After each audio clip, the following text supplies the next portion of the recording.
Hello everyone, my name is Enrique and welcome to another review. And in the month of Halloween, I thought it would be appropriate for me to talk about another Marvel TV show. In this case, I'm going to talk about Marvel Zombies. And yes, this is a show that is not only based on a comics, but it's also based on an episode of What If. Now, I haven't been able to review What If. I've been wanting to do so for a long time. But yeah, this is definitely a spin-off of that series. Now, for those who don't know, the episode 5, which was from What If, involved what happened in a world populated by zombies, how they got originated, how we see survivors becoming zombies, how they are trying desperately to fix the world from the zombie epidemic. A lot of things that happen in that episode. The biggest highlight is Spider-Man alongside all the remaining people, seeing Bucky, seeing Paul Rudd as Ant-Man. We see the Vision, and we see a lot of our heroes turn into zombies, flesh-eating zombies who also gain the abilities of their past selves. That is a lot. So that's something that we're gonna get into in this series.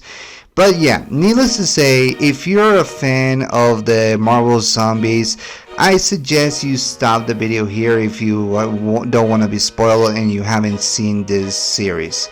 Now, one of the things that I need to address also is that my first exposure to Marvel Zombies was in an Ultimate Fantastic Four comic in which we see Reed Richards from the Ultimate Universe coming across all the other versions of the Marvel heroes as zombies. We see that it all began with Sentry biting a lot of people in New York, and from there everybody turned into a flesh-eating monster. And that's something that is not a small feat. It got me curious of what happened to the other versions of the Marvel superheroes. How did Spider-Man become a zombie? How did the other people become zombies? The Hulk, the other characters. There were a lot of people who became monsters and zombies. It was definitely a version of The Walking Dead before The Walking Dead. And that's something that we're gonna get into in this show. What happens in this series and how they spin off allows us to see what happens in a world populated by MCU zombies in this case. So that's what we're gonna get into. So sit back, buckle up, and let's see this frightening dystopian alternative universe in which everything went wrong. So, a couple of things that I need to mention in the plot. This is taking place 5 years after the events of the first episode of the fifth episode of What If. If you need a crash course of what happened in that episode, here it is. It turns out that when Hank Pym in the events of Ant-Man and the Wasp was trying to get Janet from the quantum world, it turns out that in that version, Janet was infected by a virus, which was a zombie virus. It ended up infecting Hank as well, and after they returned, everything went wrong. They started infecting a lot of people. San Francisco was in chaos, and from there everything was just turned upside down. We saw what happened with all the Marvel heroes. We saw that Iron Man, Captain America, Black Widow, Hawkeye, all of them didn't survive and became flesh-eating zombies. The only ones who were surviving were the Hulk, Spider-Man, Okoye, Winter Soldier, and so many others. However, during those events, it turns out that Vision carried the solution for the zombie epidemic with the Mind Stone. But unfortunately, after Spider-Man leaves with T'Challa, aka Black Panther, and Ant-Man Scott Lang to Wakanda, we see that Thanos was infected too. So yeah, This is what it takes place. But the series begins 5 years after. It looks like they didn't succeed, but we see all the remaining heroes that still try to fight this epidemic. We see the young Kamala Khan is trying her best with alongside other superheroes who remain, her friends Kate Bishop and Riri Williams, and they come across other people, other survivors like Moon Knight Blade. In this case, Blade became one with the god Khonshu, and now he's also helping Kamala to get to whatever they are trying to go to.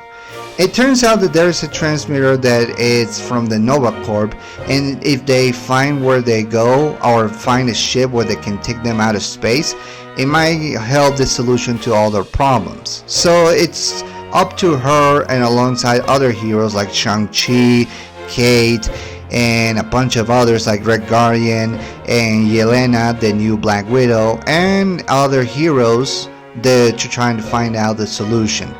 But little did they know, all the zombies are all controlled now, but not by Thanos or any other, but by Wanda Maximoff, aka the Scarlet Witch. In this version, not only did she manage to control her own disease, but she wants to use the power of the Infinity Stones to become powerful and find a way to take control over the planet. She has become what we fear, the Queen of the Dead. And that's something that all the remaining heroes are trying to stop. But along the way, we see a lot of gore, a lot of death, and a lot of misconceptions and backstabbing people. In a world that used to be full of bright, now is full of dead and darkness. And a little hope is remaining. So that's the premise of this episode. And it only has 4 episodes in this series, so we have to go through all of them, and a lot of things happened, and we are going through all these to see what happens in each episode. The first one is basically following Kamala with Kate and Riri Williams, the Ironheart. The 3 of them became friends, and they are trying to survive to seek this new transmission in which they believe it's the answer to all their problems. As they go along this ride and come across other heroes like Red Guardian and Yelena Bolena alongside their mother, it turns out that the zombies are also infecting a lot of people we never thought they would be infecting, like Icarus from the Eternals and Captain Marvel. And this is something that we see across all the episodes. We see Red Guardian facing a zombie Captain America, and how basically, we got his wish, and we see more dead, and we see zombie Okoye leading the armies of the dead, all under the guide of Scarlet Witch, Wanda Maximoff, and that's causes a lot of destruction and death. And it's basically a first outing. We see Moon Knight Blade kicking ass. His voice is not by Mahershala Ali, but by Trick Williams. And that's disappointing for me to know that there's still not a Blade movie. But man, they really nailed the head on the coffin, because this was a good kick-ass version of Blade, even though it's a different version. He's still a vampire, but is now under a new set of rules. And that's very clear with this universe. So I'm really glad that I saw that. The second episode follows more Shang-Chi and Kate in the events of the zombie epidemic when it happened in the events of Ant-Man and the Wasp. And it's a really disturbing scene. We see a lot of people dying, getting infected, getting bit by zombies. We see a lot of craziness with people shrinking, growing up and growing in size. We see that Shang-Chi got bit, but he was saved by his father, the Mandarin, after he gave him the 10 rings in order to avoid the infection. And it really shows another key of what could be a solution for the zombie epidemic. But unfortunately, the Mandarin dies in the effort, and it's up to Shang-Chi alongside other survivors to seek this truth. They come across the other survivors with Kamala and Moon Knight Blade. They see that they are trying their best to get back to the world, and we see them go into a port in which it's all led by Baron Zemo and not Captain America or pre-US agent version of US agent. I'm talking about John Walker before he became Captain America or even US agent. He was basically the general for Baron Zemo, and they used the raft as a shelter for a lot of survivors from this epidemic. But everything looks deceiving, and it seems that Baron Zemo had other intentions. He has another agenda of its own. And as things were not bad enough, we see that the infection even reached the world of Atlantis. In this case, it reached the world of the Submariner Namor. Yeah, even Namor wasn't safe from this epidemic. And this guy is supposed to be almost invincible to a point. He was not injured in Wakanda forever, and this guy was not faced by any danger. And now we see him as a zombie and under the guide on the orders of the Queen of the Dead, Wanda Maximoff. So yeah, things are getting from bad to worse from the minute, and little hope is remaining. But yeah, we see this episode was showing me something, is that the depths of deception and even betrayal that people will go through in order to survive. It's basically survival of the fittest, which makes sense in a zombie epidemic. But yeah, things got from bad to worse. The third episode, in my opinion, is the one that pays respect to Chadwick Boseman's character of Black Panther. If you recall, in the fifth episode, T'Challa survived the infection, but he got his leg cut off.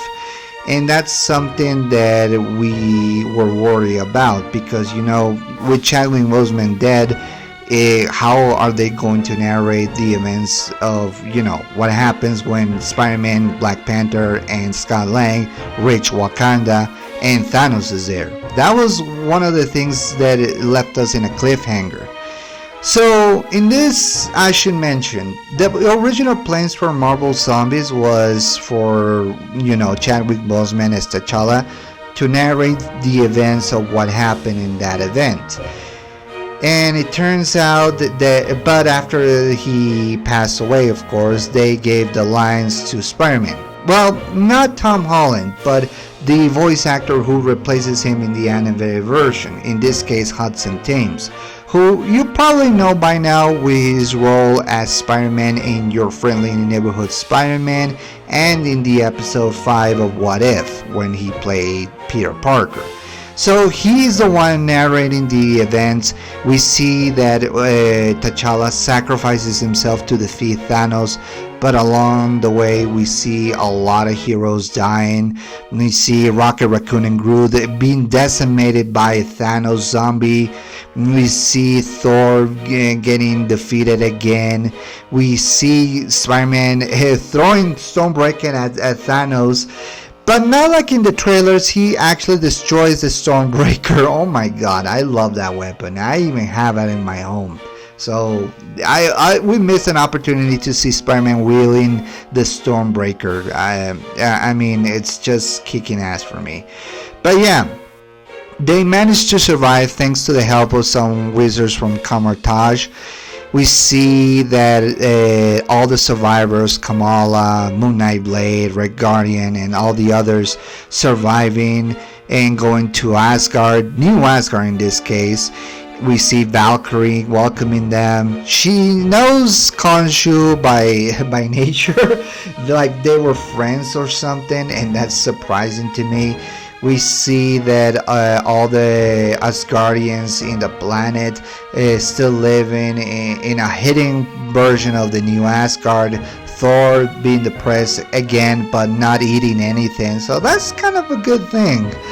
But we see that Wanda Maximoff is the one responsible. She reveals herself and she says that she wants to just bring everything as a whole. She said that she cured herself from her disease and manages to control everything, even about herself. But we know that's not true because she, in a lot of ways, is still a zombie. But she can, like I said, we all know that Wanda can cast illusions, or at the very least can create an alternative reality with her powers, in which she can create a version of herself that it's real, that it feels human, but in reality she's just another zombie who was gone crazy. But in this case, she's even worse than Thanos. In this case, wanting the Infinity Stones to make her world for herself, in which she can control, which is something that they don't want to allow to happen. We get more reveals, more deception, and it turns out that the message that they got from the Nova Corp was not what it seems. And they put the entire planet into quarantine and not allowing anyone from the planet to leave. So yeah, the Nova Corp in this case were not decimated by Thanos as we thought to be, and instead they put an entire safeguard on the entire planet Earth. So things are getting bad to worse. And that's what leads us to episode 4, in which we are seeing that what happened after the events of episode 3. There was an entire explosion in which the Infinity Explosion was reaching everywhere. The only hope was for Bruce Banner to absorb the explosion in his Hulk form, and he became the Infinity Hulk, which is crazy to think. But yeah, they believe that if Wanda reaches to Hulk, that she will absorb the powers of the Infinity Stone, and she will do whatever she wants on the planet. So it's up to not only Riri and all the survivors to stop Wanda, to find a way to not only use the powers of the Infinity Stones that were shattered into fixing the entire planet. And what ensues is an insane battle full of craziness and full of zombies. I'm not going to reveal what happens in the end. I don't want to spoil it for anyone, but I'll say this. This is definitely a very dark, disturbing future, and the ending reflects that. I don't know if they're ever going to get another season, but by God, this one is just insane. So yeah, if they ever get a season 2, I hope they can manage to resolve this, because man, Wanda is not done yet, and we're gonna see what happens. And I gotta say, Kamala Khan, the actress who plays her, really was the heart of the show, so I hope to see her again alongside other people and other heroes. I heard rumors that if there is a season 2, that they're going to include Bucky Barnes and Star-Lord in the principal players, so I hope I can see them again as well, because we don't know the fate of Winter Soldier, and judging Bucky and his track record from surviving, we cannot count him out of the picture yet.